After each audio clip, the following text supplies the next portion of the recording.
Hi, today I want to talk to you about the U. When you have a project, we have our current condition and the desired state where we're trying to go. And we'll usually run into some negative before we get to the positive. This needs to be anticipated. When we're starting something new and we start running into roadblocks and problems, again, we don't want to get demoralized by this.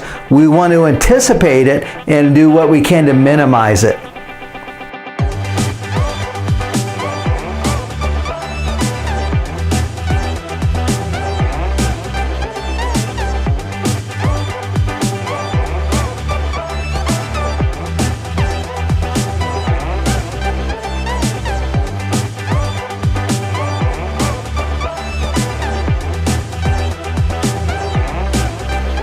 Hi, Bryan McWhorter here. And again, I want to talk to you about the U. We all understand that when we start a project, it can be weight loss, launching a new product at work, new marketing plan, whatever. We have our current condition and our desired goal. We have the gap in between. And the goal is to close that gap as quickly and as efficiently as possible. Unfortunately, in almost every project, you're going to see a little bit of negative before the positive. You'll have to do some course correcting. Again, when we're starting a new project, we got our current condition and the desired state. And rarely will you see progress go like this. Once you start out with the goal being over here, you tend to go down into the valley. You go into that U.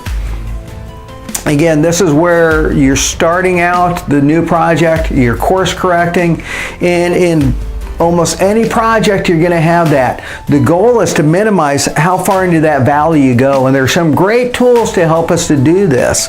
Again, some lean tools lend themselves very well to this. For one thing is having a good outlined plan. Use A3 thinking. Remember, an A3 is made up of 4 main categories or sections.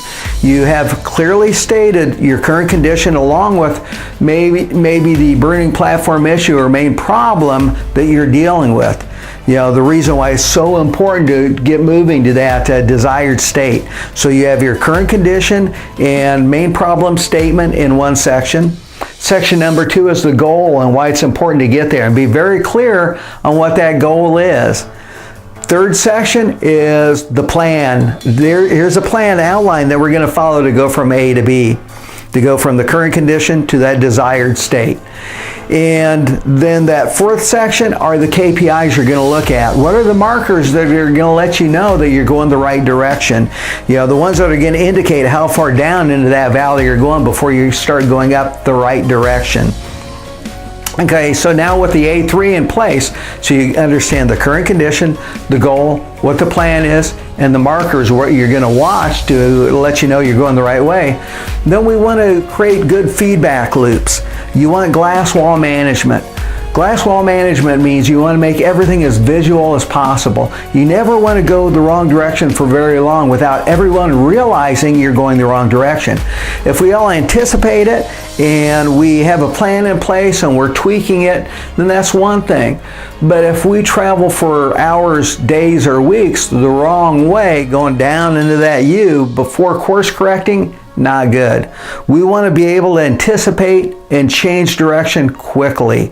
Anticipate as many problems as you can, but use that glass wall management. That's where every stakeholder knows what's going on and everyone can weigh in. You don't want people making decisions in a vacuum. You want good feedback loops. Think like a football game where you got that scoreboard right there and everyone can see exactly what's going on. They know how much time's left in the game. They know what the score is. That's what you want. You want good communication loops. So again, glass wall management, A3 thinking, and you want positive communication whenever possible. You might even put in an escalation metrics.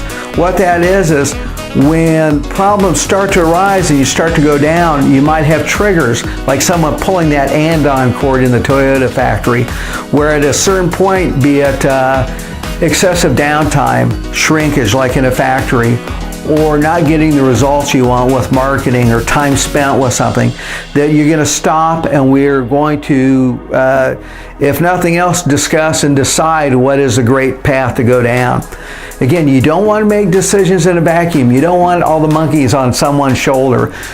Use the Mastermind Alliance. It's better to have all the stakeholders weigh in, and that way it's not just one person's fault. We all sink or swim together. That's what you want. Again, with any project, weight loss, personal life, or at work, you're going to have that you. You're going to have that going down before going up, almost always. But how far down the valley do you need to go? Have those things in place to where you're anticipating problems, you course correct quickly, and everybody can weigh in and know what's going on. Again, we're going to go down into the U, but we want to minimize how far down we go. We want to close that gap as quickly as possible. Bryan McWhorter, hopefully this helped you out. Put your comments, share, and like, and I'll respond as quickly as I can to any comments.